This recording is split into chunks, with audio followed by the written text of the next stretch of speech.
Good morning or good afternoon, wherever you are when you watch this video. This is Helen Jennings. I'm recording for my Coaching Resilience YouTube channel. And today I'm speaking with Sarita Hart, who's all the way from the US. In which state are you in, Sarita? I'm in Puerto Rico now. Puerto Rico. Wow. Okay, very exotic. And I'm so pleased to meet Sarita in person finally, because I've been following her blogs, I've been following what she's published, and the passion she has for people who've worked abroad, and how they deal with very difficult situations, and how to look after yourself when you're someone who's in the caring profession, whatever that could be. And a lot of that caring profession involves traveling abroad sometimes, whether it's as a diplomat, whether it's an NGO, whether you're working for Oxfam, or whether you're working for a voluntary medical organization or in a missionary organization, as you've been in the past. So, Sarita, I just want to invite you and welcome you to this interview. Thank you very much for taking some time for me. So the humanitarian sector is really important to the running of a lot of things that help people in dire situations. So I'll just quote something from your blog, which is very interesting to me. You say you had so many needs that you couldn't meet them all. The responsibility and overwhelm of this call or work was heavy on your shoulders, and you experienced both compassion fatigue, vicarious trauma or secondary traumatism, and cumulative grief of many painful experiences that occurred as you were a solo missionary on your own, as in not married. So before we expand on this topic, let's get to know Sarita a little bit. Sarita, would you like to tell me a bit about yourself? Why did you go off to Uganda when you were 26 years old? Yeah, well, thank you so much, Helen, for having me. It's my pleasure. I apparently, when I was 4 years old, I turned to my mom and told her I was going to be a missionary. So I think I always had this calling on my heart. I always felt like maybe I was built a little bit differently than most people. So I've been kind of a global nomad. I've lived all over the world, but specifically Uganda. I ended up watching a documentary that detailed the horrific things that were happening in northern Uganda. There was a 20-year-long civil war. There was Joseph Kony, who was the kind of like terrorist, basically, that kidnapped children and forced them to fight as child soldiers. Yeah. So I was living in Washington, D.C. at the time. And after I saw this documentary, I started getting involved in volunteer advocacy work. I was really interested in trying to, at that time, the conflict was still going. And Mhm. so I was really interested in trying to help bring an end to the conflict or anything I could do to help at that point. And so I decided that I was going to take a 6-month trip and I was going to volunteer at different organizations in Uganda and really just try to be a learner, like try to understand what the needs were, what was happening. I wanted to get some experience. I had been doing some trauma work, but I wanted to get some more experience and just kind of understand what the real needs were on the ground from the people themselves. And so, yeah, I was 24 when I left and went by myself and I just kind of not under any, big NGO or missions organization. Mhm. Just felt this call, like this purpose. And yeah, my mom was not too happy about it. But I had my little Nokia, cell phone and I just traveled around and I went to Rwanda and I was working with genocide survivors there, transcribing their stories. And then I was in Uganda working with organizations that were helping women in trauma. And then I ended up figuring out what I wanted to do with my life, which was I wanted to help this very specific group of girls in this internally displaced persons camp.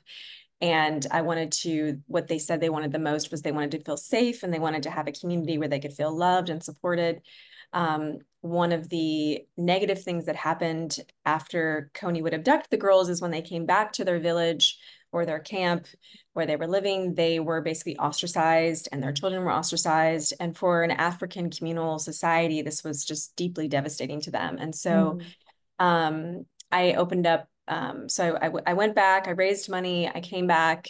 And in 2008, I opened up a rehabilitation home for girl child soldiers and child mothers. So they had had babies in captivity. And so me and basically I had, what did I have? 12 girls and 13 babies. We lived in a house together, and Wow. I learned so much from them and the experience, and just was able to love them and give them opportunities. Essentially, they wanted to go back to school, or some of them wanted to learn vocational training skills. And so I would watch, we would get people to watch the babies so that they could actually go back to school. And then we would do, everything from counseling to just chatting with them about life and just kind of life skills stuff. But really, it was just mothering them. And I liked to call us the African Birdie version of the Brady Bunch. We just, yeah, it was really fun, and it was challenging. It was difficult. And yeah, so that was kind of what I did. Wow, that's fascinating, amazing as well. As well, I have some sort of empathy with you or connection with you because I also grew up in Africa as a child of people who were on a mission as well. And I grew up in the bush with the African people, although I went off to a school which had school in English when I was just 6 years old. So I spoke the African language, and I witnessed quite a bit of poverty as well. And I do recognize that there's another side of Africa that I didn't experience because I always lived in the zone where it was quite difficult and people had little resources. So you're confronted with one image of Africa quite often, and dealing with that can be quite difficult when your own family seems to have a lot more than people who are around you. And that can be one level that is difficult to sort of take in and accept as well. So that's my little introduction of who I am. I talk about stress a lot because I'm a coach, certified coach, and I help people deal with stress when it becomes a problem and to avoid having a burnout. So to recognize when the levels of exhaustion are getting problematic and when their functioning doesn't help them to function and to be at ease at their workplace. So that's just a little bit about me. So think what happens and how do you encounter compassion fatigue? What is it actually?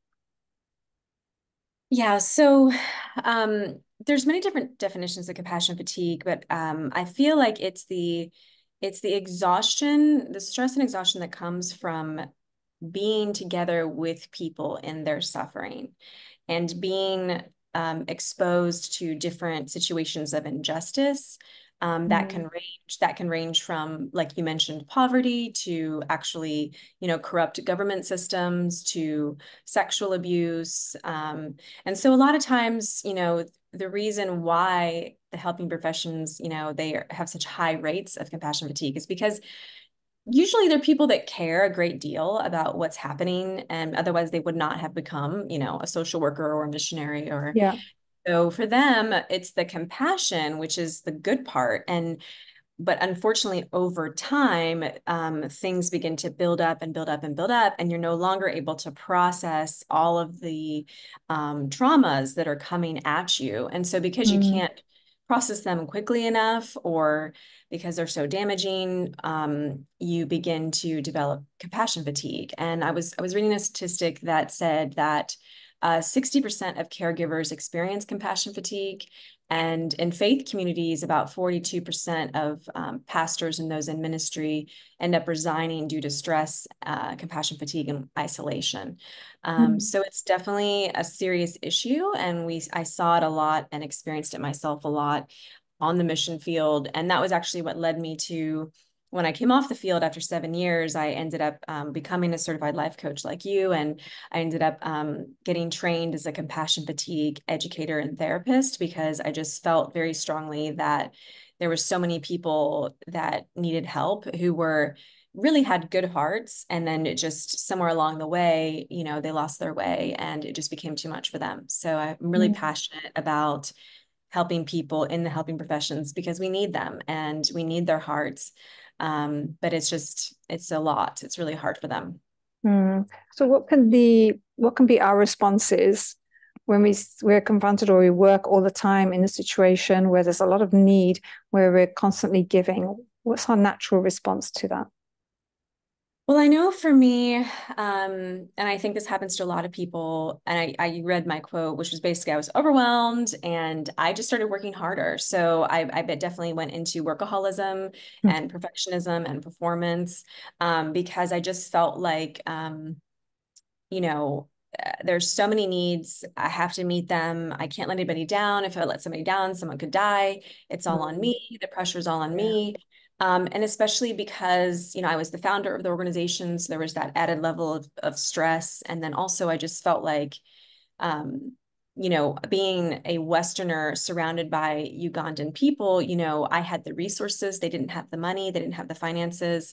I had the vehicle that could take people to the hospital, so I sort of became like the 24/7, hour, Hmm. medical stop or, basically everything. And so it just became very overwhelming. And I see a lot of people turn to alcoholism, workaholism, different numbing techniques, Mm, because you are just sort of inundated with suffering all the time. And so you just feel like yeah. you need this outlet, but they don't often seem to be healthy ways in the developing world of, doing that. Like I didn't have a gym I could go to, so like all the things that you would normally do, you don't have access to. And so that Mm. makes it even more difficult. Sure. So you'd have to find some other a way of looking after yourself. You talk a bit more about, do you feel guilty sometimes at the the height of the mountain in front of you, or the kinds of needs that are in front of you, which maybe you're not specifically trained to deal with? Can Yeah. that be a bit heavy, that sort of guilt and not being able to help them as you would like to?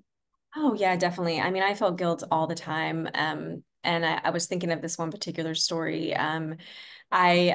So we lived in a war-torn area, and there was we had a employment program, so women would make jewelry and then we would sell it in the States. And so Mm, I didn't always, they weren't like the girls that were in my home, so I wasn't always as close to them. But one day, a woman I noticed had brought her infant tied to her back, and afterwards, I saw him, and he did.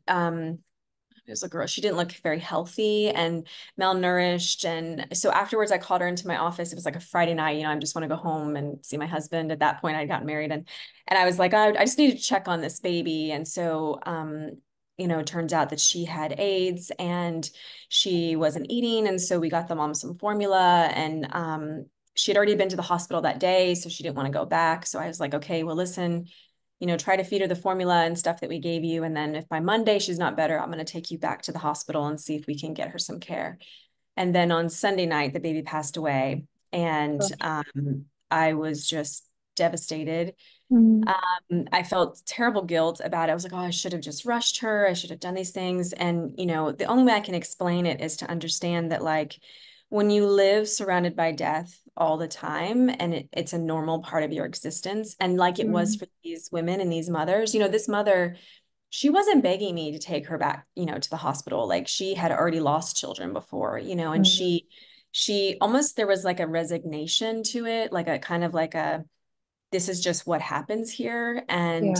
And so, so many babies died from malnutrition, AIDS, and so it was something that was happening in our community almost every week. And so it was an emergency, but in the grand context of like all the emergencies I was dealing with, it wasn't like the most pressing emergency. And Mm, so um, it's hard to filter out those things when you're in a place that has so much suffering. Hard yeah. to know how to weigh each one.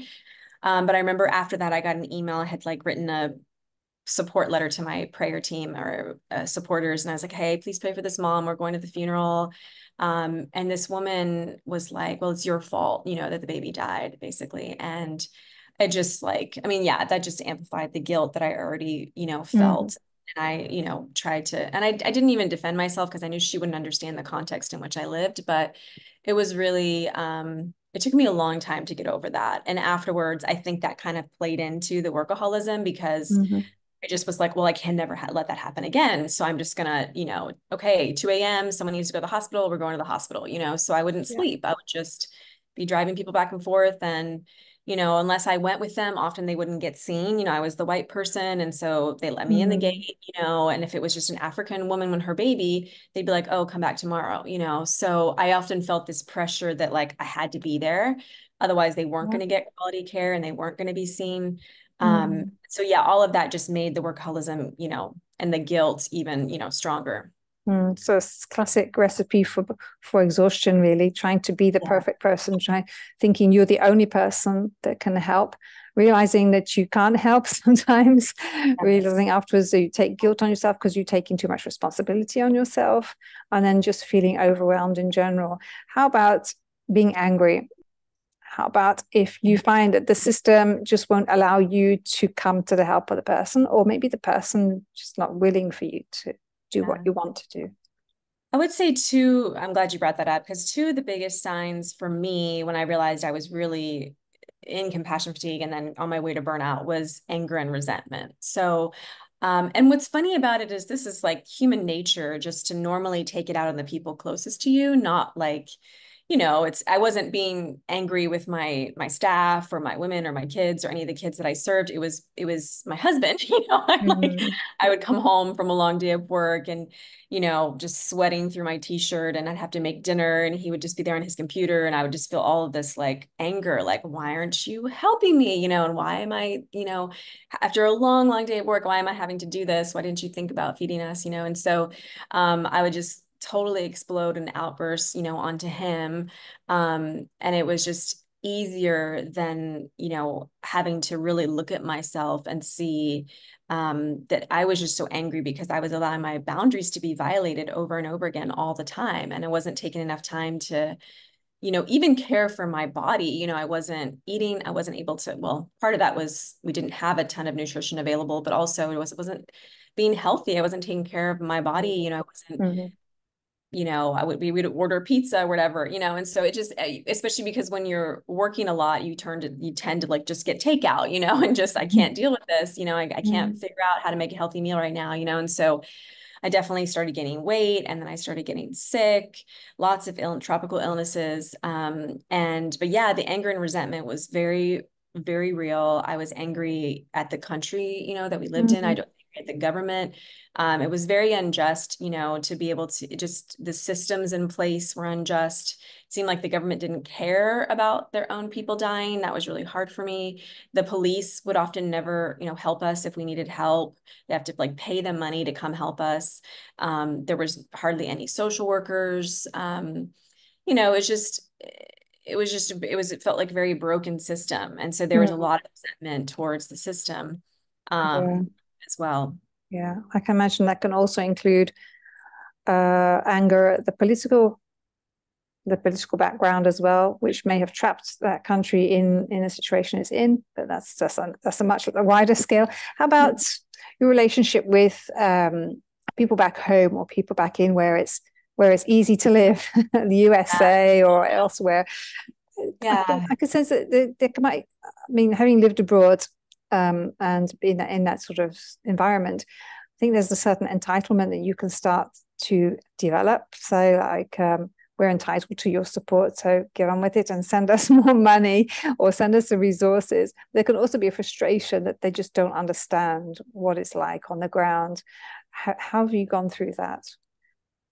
It was really difficult, because and I think one of the biggest elements that leads to compassion fatigue is this sense of isolation. And so Mm. what happens is when you start going through this and you don't feel like anybody can understand, you gradually start to isolate yourself, which is actually, Yeah. it's the antithesis of what we need because part of the healing journey is actually connection, and Yeah. safety. But we start to not feel like we can talk about the things that we're going through, so, I'd call a friend and maybe she's setting up her home and she's buying drapes and, she's figuring out what school to put her child in. And like, these are the things that she's Mm. thinking about. It. Meanwhile, I'm thinking about how am I going to keep, 60 people fed this week? And how am I going to raise money for, you know, med Mm. medical assistance that I need? And I remember, and I write about this on my blog, but yeah, one day, it just hit me, I mean, of course, living in Africa, fashion kind of went out the window, but like I used to like fashion, and I would like, wow, I cannot believe I used to spend $100 on a pair of designer jeans, and that would literally provide a month of food for like my little family here, you know, Yeah. of Yeah. girls and women. And just the stark like contrast was just really hard for me. So I do think I started distancing myself from people. And I Yeah. mean, I think my family, like my husband and my mom and my sisters, you know, obviously I was able to tell them a little bit more, but the reality is like it was very isolating. Mm, mm. Yeah, that's just the reality of it, isn't it? You can feel isolated, and you can also believe, well, what's the point of trying to explain it to this kind of people because they won't ever understand. But there's also the ability to go down to get onto their level and start to communicate with them. I suppose that's what you're doing now on the educational side, is to help people to understand the situation. Can you talk a bit about compassion fatigue? Because the burnouts talked about and bandied about, the burnout this, burnout that. I'm in burnout. Burnout is really very a state that happens at the end of a long accumulation of stress that's not dealt with quite often, and exhaustion that isn't dealt with because you don't take care of yourself. I understand you've been to the end of the line in the burnout stage. That's not very nice to be able to talk about, but it is a difference, isn't it, between compassion fatigue, which comes with a specific set of jobs or professions, and burnout. So compassion fatigue could be a response saying, well, I'm going to scream if you mention the word COVID yet one more time, someone who's dealing with medical profession, for example. Or you can just say, well, I'm just so tired of writing another email about this kind of situation. I just can't face writing an email, and I really need to take a break, and I need to just stop. It also could be the stage where you just get to the stage where you walk past somebody who's calling to you for help, say in a hospital or say on the streets, if you see homeless people. And after dealing with the same people again and again and again, and their needs, and giving, gets to a point where suddenly you just walk past them. You don't give anymore. I think I've lost your connection, I'm afraid, Sarita. There you are are. you there? Did you hear me? Yeah, I heard. Sorry, yeah. So Yeah. comes to the stage where you find that you're no longer caring when you should Yeah. be, and that must be such a feeling of guilt.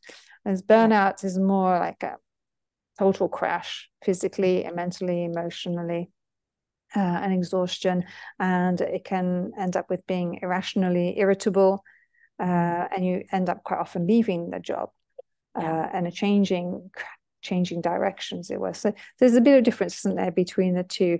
What was your experience? When did you realize that you were in burnout, and did you not recognize the symptoms that you were in this stage of fatigue? So I think I was experiencing compassion fatigue from the very beginning of my journey. So just like I said, bearing witness to the suffering, the horrible suffering of, you know, children having to murder their own families, and girls being raped and abused, and children dying. And so I think that that was always there. I think the things that help define compassion fatigue for me are the things like fatigue, anger, resentment, hypervigilance, insomnia, illnesses. Starting to get sick a lot is a big sign. And then, like you mentioned, beginning to lose that compassion and that empathy. So maybe someone calls me or someone needs help, and I start to feel like what's the point anymore? You know, like I just one drop in a very large bucket, you know.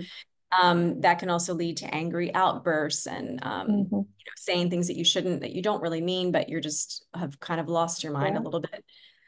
Whereas I think burnout is more defined by this sense of feeling like you just can't go on. It's just like you've hit this internal or even external wall, like your body starts shutting down. So like the illnesses, you're just not able to get better. You're not able to get well before you get sick again. Yeah.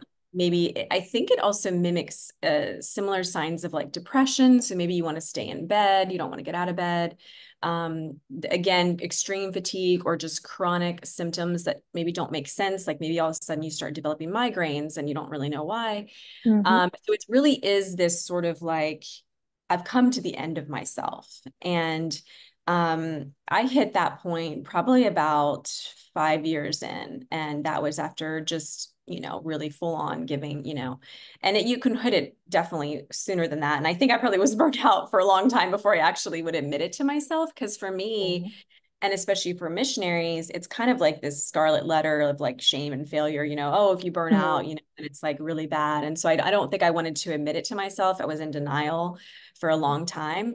Mm.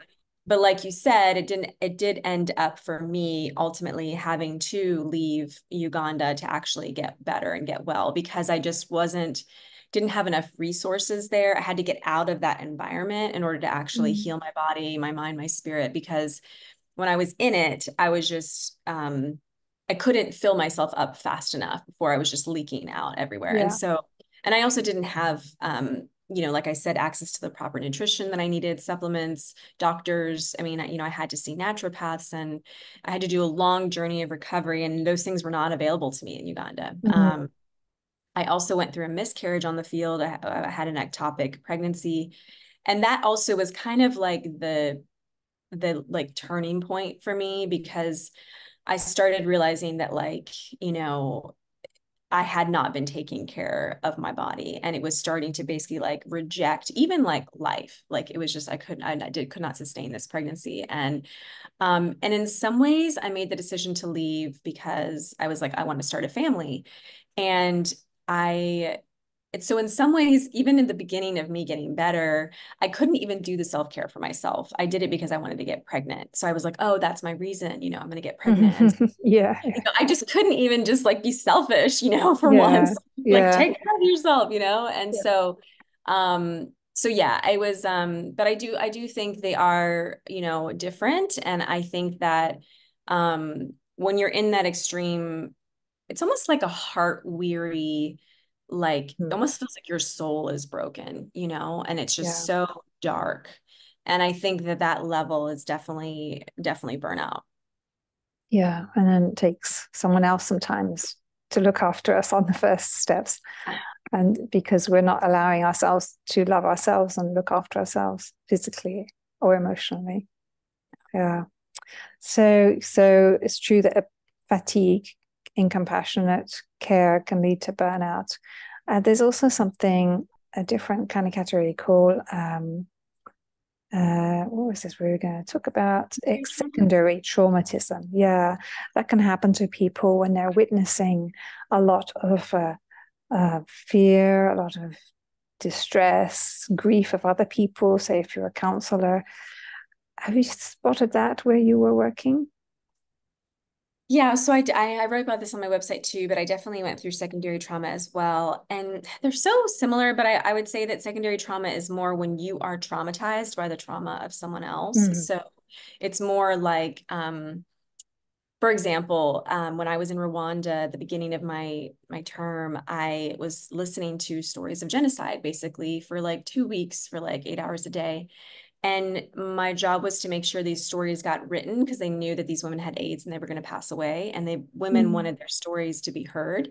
Wow. And, but obviously I was listening to her like horrific things of the ways they had been violated and dehumanized. And, I would remember I would go home at night to the little hostel where I was staying, and I would be like locking my doors, like afraid to walk home. Like I started like seeing people, like men, as like, predators, and Mm-hmm. it just really got into my psyche, that like basically like everyone was out to like sexually assault me, and so I think that the trauma I experienced from that was obviously listening to all of these stories where these women were brutally tortured, and then, kind of almost like a PTSD response, where I Yeah. became hyper vigilant Mm-hmm. and fearful and nervous, and just kind of like, oh, constantly aware of my surroundings. I mean, I was a young woman traveling by myself alone, so I had to be aware, but it just got really heightened. Mm. And so I think that would be like a secondary trauma response. Yeah, definitely. Yeah. So it's really important to understand, to recognize this when that's happening or when it could be happening, so that you put in place, you could say, a protocol for yourself. If you're going out into a kind of in that kind of job, do you have Yeah. protocols automatically built into you or into your team, the way of working together and supporting each other, and then protocol of how to get out of it as well to help yourself at the end. Maybe before we go on to how you feel that you can take steps to look after yourself, and what you've learned, because you were saying that to begin with, you weren't aware of that importance. So you've had to work out for yourself what steps are important towards looking after yourself. Perhaps we can talk about the white savior complex, because that happens an awful lot with NGOs, I imagine, going into third world countries. So can you explain what that is? Sure. So the white savior complex is basically this idea that we somehow know better than the people that we're serving how to help them, or we go in trying to save them, or with maybe like more of a colonial paternalistic idea. And so we then just perpetuate these kind of like old systems of colonialism in the country that already existed. And so it can be tricky, because I feel like a lot of people that do have it aren't these like terrible people. I just feel like there's a lot of good intentions that get misplaced and kind of twisted. And so I would even say that when I first went out as a young missionary, I fell kind of prey to the white savior like kind of idea. And then as I got deeper and like started to learn from the community, and volunteering with NGOs that I think were doing a good job, they were like, no, like you can't just come in and like offer a solution. Like you need to sit down and listen to the community. You need to have dialogue. You need to see what their assets are, see what they can bring to the table. You don't just come in and give handouts. You actually involve them and have them take ownership of the process. And they will tell you what they need, and they will tell you how they can build it. And so listening to that kind of rhetoric really helped me understand the difference between the two. And you have to really come in as a humble learner. And obviously the most recent, this has been very publicized. There's a documentary right now on HBO Max called Savior Complex. And it's about a young woman Renee, who went into, actually, she was in Uganda, and she ended up opening a medical clinic, even though she didn't have any medical training. And they've cited this as like one of the worst instances of the white savior complex, because essentially she started basically providing services she had no business like offering. And so a lot of times that can happen because there is so much need, and maybe the clinics don't have the right supplies. And like I faced that too.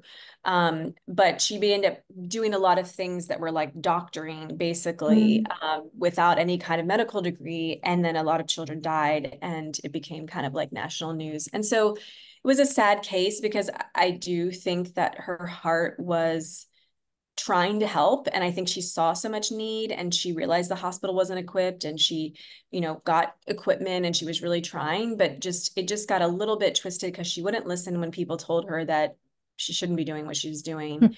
And she wasn't really empowering the local national Ugandans to be like, okay, you know what? You're a doctor. How about I help you set up a clinic? Or you're a hospital. How about I bring supplies for your hospital, instead of like making it all in-house, when she didn't really know what she was doing. And so it really is something we need to be aware of in any kind of helping profession, because compassion fatigue is, I would say, most prevalent in sort of like, social work. You're listening to stories of child abuse, I think horrible things all the time, medical professions, doctors, nurses, pastors, missionaries, anywhere where you're in close contact with human suffering, I would say.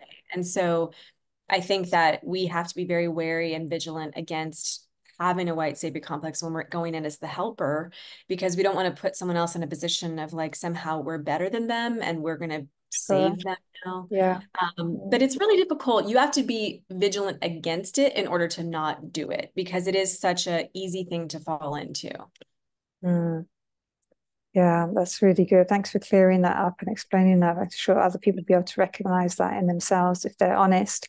It goes a different level. It's not just the level of I want to be somebody's helper. I want to be the person who's the go-to person to solve a problem in a company, but it's also cultural and intercultural issue, isn't it, as well?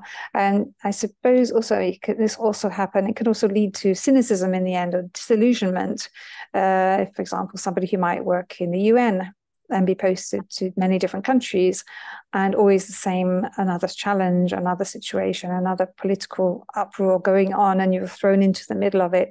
And in the end, maybe you can, to numb yourself and to protect yourself as well, just go in with at the beginning with attitude of, well, this isn't going to work, so why am I bothering this? What am I bothering, and to protect yourself from the paradoxes that you're confronted with, and that you can't possibly deal with sometimes. So yes, it's really, really important issue, really important topic there. How about then doing something positive? How about the steps? How about the steps that we can take to self-care? What's really important if you're a global worker? Yes. Okay. I love the practical. I'm always like, someone give me something I can just do. So I'm always very practical on my blog. But so for me, and what I've listed as important is, first, I think you have to recognize the symptoms. And sometimes that's the hardest part, because no one likes to feel like there's something wrong with them, or they're broken or deficient. And so when you're going through compassion fatigue or burnout, you feel all of those feelings. And so admitting that you have a problem, obviously it's like the first step of AA. And, I think it's the first step of any recovery process, is so basically for me, what that looked like was recognizing that my body was like an engine, and the warning light was going off in my body. And that was basically like, I'm sick all the time. Oh, I have these mysterious headaches and joint aches, and all these things are happening. And so really taking a serious look at, okay, how is my body doing? Like, how are my emotions doing? Am I depressed? Am I waking up with a racing heart in the morning? Like, am I just my body completely shut down on me at night when I get home from work? Like, just, you really have to pay attention to the signs and symptoms your body is telling you, because your body's telling you a story. So I love, obviously, like the body keeps score. That's a great one.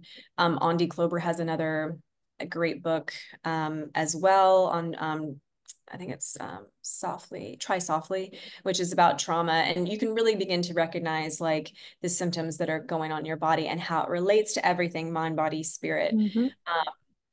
Secondly, I think we have to be willing to change and ask for help, which is, again, for someone who's used to being the one everyone goes to, one of the hardest things is actually saying that you need help. And I really struggled with this, because I think part of what's tied up in the white savior complex is you end up getting addicted to being needed. And so your identity becomes very wrapped up in helping. And so you don't actually even know who you are without the helping. So it's an ego boost. I mean, it is like when you become like someone who's like saved someone's life and helped someone out, and you get this praise and affirmation, accolades. Maybe your church back home is like always telling stories about you, or maybe, everyone's like, oh my God, you're a missionary. That's amazing. You're just getting all this affirmation, and it's like a dopamine hit, and so you get addicted to it. And so actually being willing to change is the hardest part, because you have to be ruthless in eliminating hurry out of your life. You have to be willing to actually take care of your body. You have to communicate the changes you're making to your boss, to your colleagues.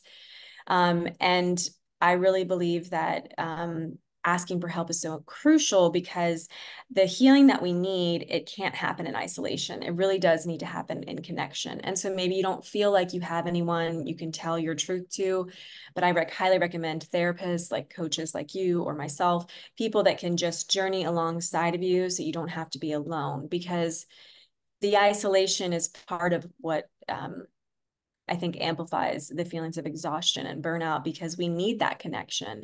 And so a big part of that is really recognizing your limits. So like just being able to actually be honest with yourself and say, you know what, I actually really can't do this. And so that's hard, especially if you want to be needed.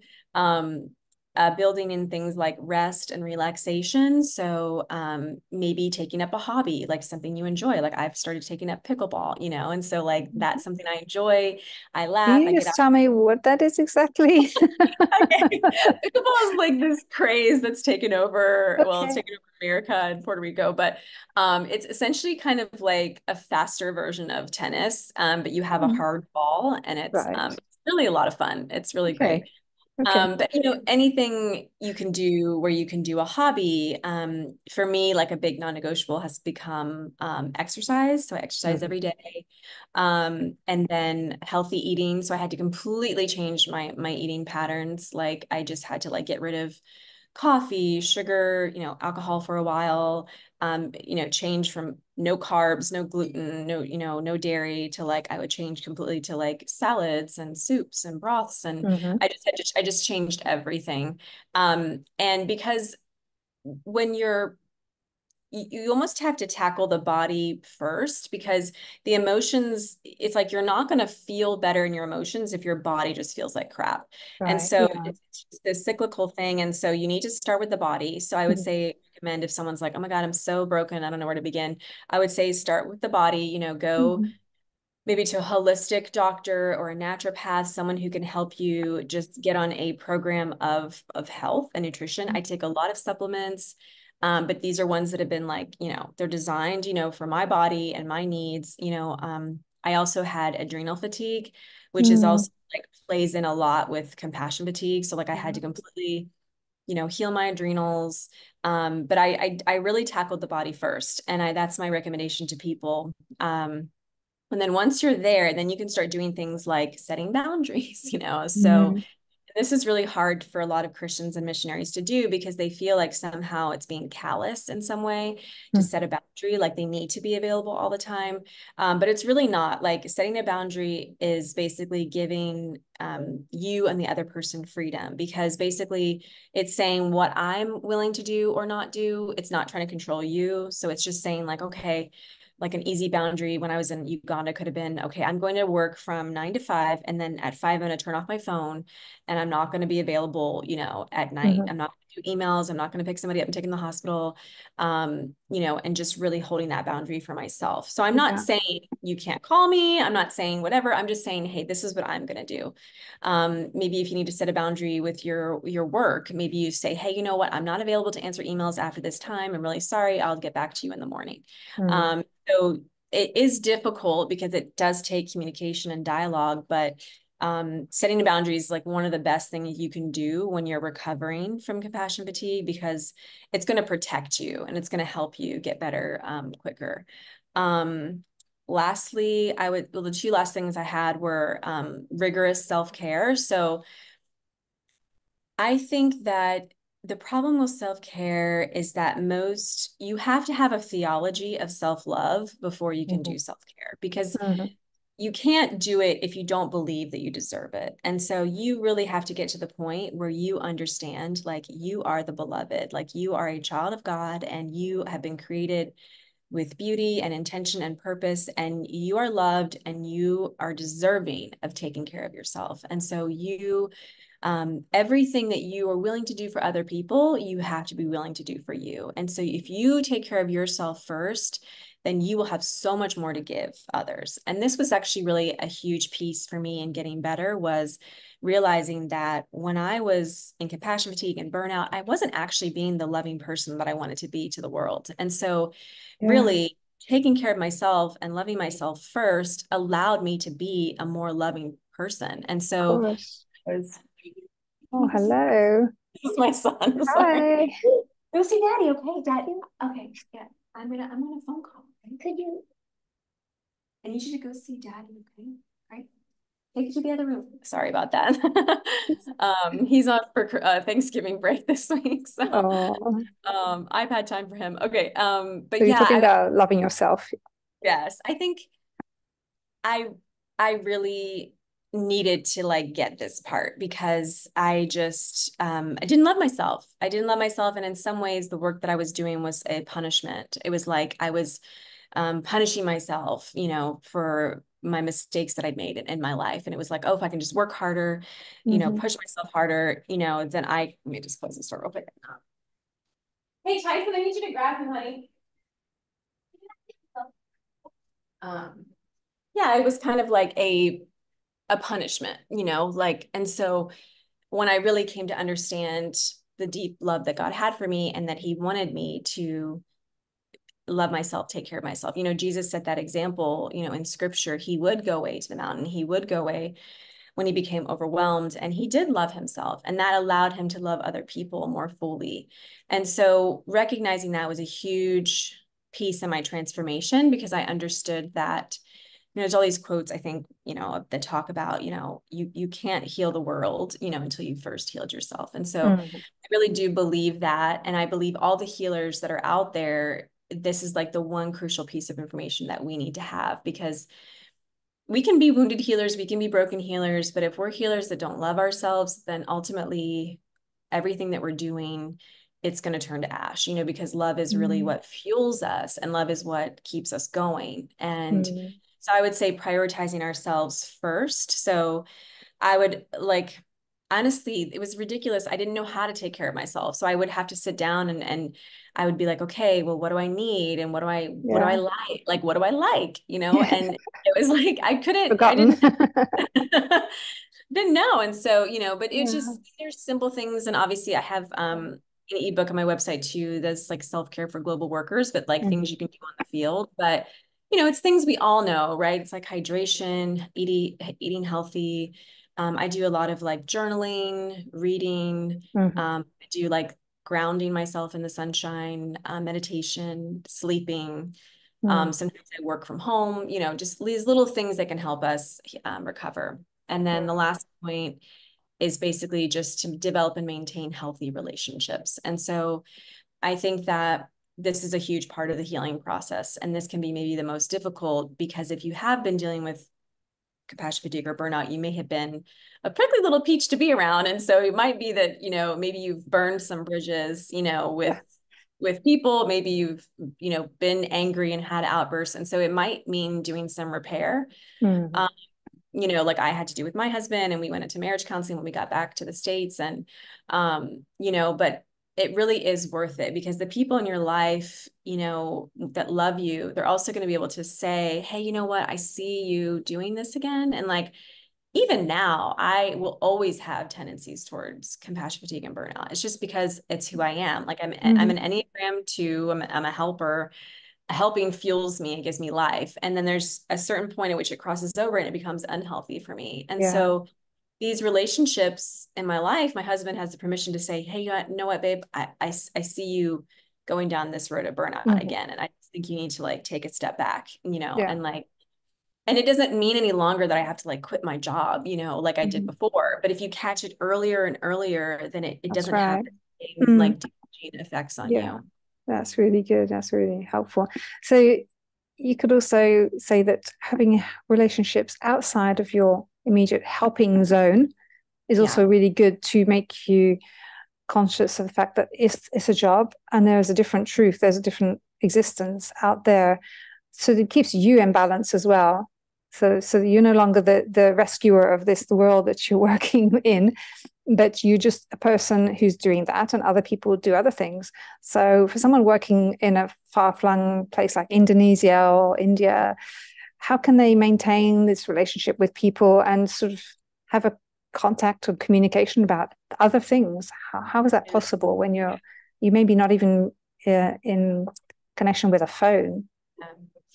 Such a good point. And I think you're so right to make that point about it needing to be, because I think what happens is sometimes our dysfunction feeds dysfunction. So like if you're in a dysfunctional toxic work environment, your work colleagues are probably not going to be the best people to get healthy with, because they're enmeshed in it as well. And so they're just going to be feeding the drama and the, fatigue and exhaustion and burnout. And maybe you get to sit down and, bitch about things together, but it's not actually going to lead to healing. And so I think that, for someone who's on the field in a remote area, I don't know if they would, obviously I would say Zoom, obviously, like if that was something they had access to. But honestly, developing local friendships with nationals, that was really healing for me in my journey. There's a beautiful thing about other cultures that are not American, that we live in a very individualist, society, and we're like our lone little islands. But when I was in Uganda, it was like, oh, people were coming over to my house for tea, and someone was dropping by, some chapati they made. And, it was very communal, and they will be more than happy to sit and talk with you for 2 hours over some tea about what's going on in your life. And I think that I started to lean more heavily into that, because I also knew that they understood, what it was like to have grown up in this environment where suffering is so much around you. Um, and yeah, I did start also trying to deepen my friendships. Like, and then maybe there were some old ones that I could rely on, but also making new friendships with people that were like in my kind of field of work. So like, now I'm connected to other like, Facebook groups and things like that are for missionaries. And you can even connect with people online, like sometimes I feel Mm-hmm. like I have more of an online community than I even do, where I live, because they're just people that get what I'm going through. There's like Yeah. expat community, there's all these different things that basically you can talk to someone who gets it and understands. And that's going to be a huge piece of the healing process. Because if you just talk to somebody who's not going to get it, it's just going to further isolate you. So I would Sure. say find safe people who get it, and then you Mm-hmm. can open up to them about, what you're going through. Yeah. So find your tribe, and it's not necessarily the people who all live in the same town. Yeah, You that's find very true. your friends, your friendship group, your support group in a lot of different places. So we're running low on time. So it's such a shame. This is going so well. It's really interesting as well. So I think we just have to skip the part about the organizational culture and just Okay, focus, as we've done, on individual sure. steps that we can take. But one last thing, being a martyr or having a martyr syndrome, can people sometimes think that that's a way of managing something, but in fact it isn't the same thing as having resilience. Having a Mm, martyr syndrome is one who has to save everybody and sacrifices themselves, and goes the extra length every time it's needed, but that's really not going to help them, and it's not going to create resilience against um, stress or exhaustion or illness, and neither is it actually helping someone to be an effective worker. So the yeah. more you take care of yourself with the steps that you've actually raised today, the more you're going to be effective, and the more that compassion is going to be able to continue to flow, because you're feeding it and you're feeding yourself, so you can give and continue to give. I presume then that you haven't gone back to a far-flung place, but you're in Puerto Rico, but you're still giving in one sense. Do you think that there's a period of time when people in the compassion industry, as you could call it, find that they need to move on, or can they constantly be renewed and able to continue in that kind of work? It's a really good question. I did step away from the nonprofit sector and like the mission sector for, I want to say it was about 3 years. And during that time, thankfully I did have, my husband, he was working. And so I was also during that time trying to get pregnant. So there was kind of a lot going on, but I decided to just focus on myself for a while. And I actually took up writing again, which was a passion of Mm-hmm. mine. And now I have like, some books that are going to be coming out, next year. And so I was able to still give, like my blogging was still a form of giving, but it was a way that I had the margin for, and I had the capacity for. And so I would say that, if it is a point of burnout, it might need to be, for some missionaries, it might be a sabbatical, people that are in ministry or pastors or clergy, it could look like that. It could look like taking a very extended vacation or doing some kind of a retreat that's, designed for this kind of stuff where you really Mm-hmm. get deep inner healing. Yeah.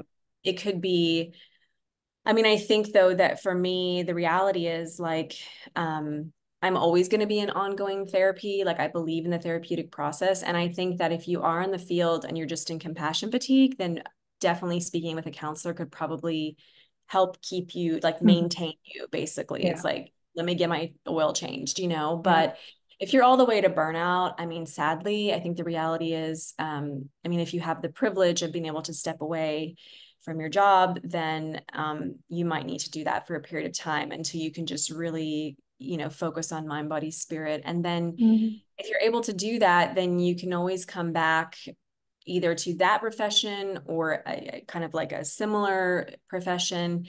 Like the work that I do now with coaching and counseling and stuff is similar to what I did in Uganda, but I do it in a way that, you know, I'm not over scheduling myself, and the writing that I do is something that I so enjoy. And so Yeah.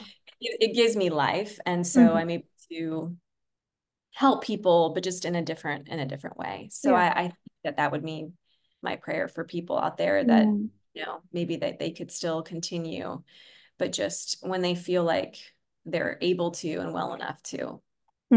Yeah. So it's a bit of self-awareness and putting in place these protective measures and self-care, but in a way that so you end up finding the road for you. You find the pathway which allows you to do both what you're passionate about and provide the help for people, and yet look after yourself at the same time.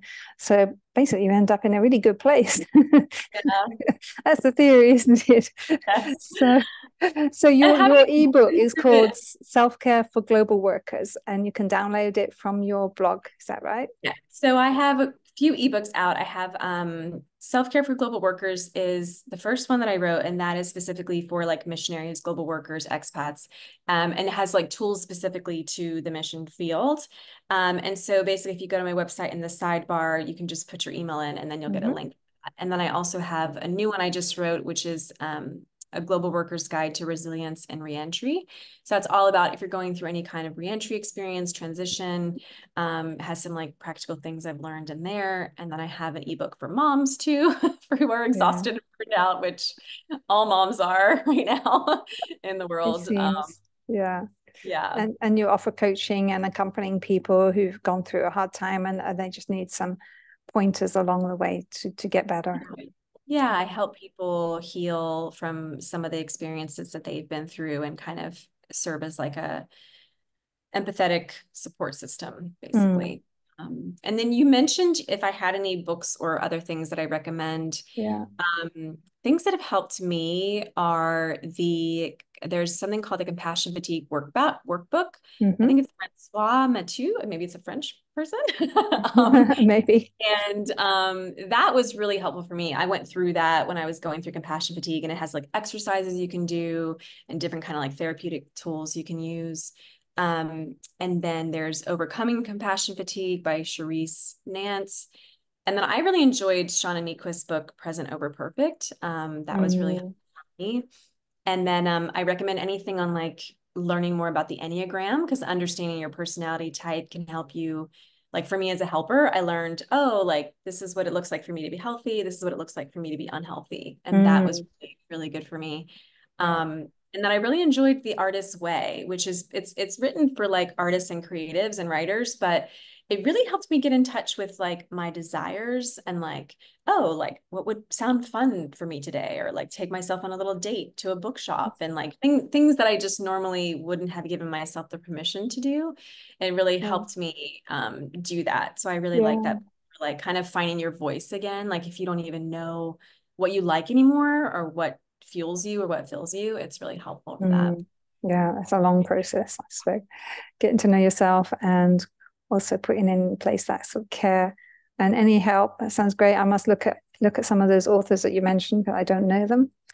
So thank you so much, Sarita, for sharing your experience, very down-to-earth experience, very real experience, and it hasn't been easy, but very inspirational to help people to take stock of where they're at and to know how to move forward and to look after themselves. And that's just fantastic. It's really encouraging. And also, if anybody's watching, they can also contact myself for a free session of coaching to get a full evaluation questionnaire of where you're at on the level of compassion fatigue, or if you're actually at a stage where you might be at risk of a burnout. And I can help people walk through that and find out how they can put in place a plan of action, which includes some of the measures that you've mentioned today. So thank you so much. And we'll put the full details on the description of the YouTube so that people can look for your link and download your book and everything else. Okay, thank you so much, Sarita, and look forward to speaking to you again very soon. Bye for now.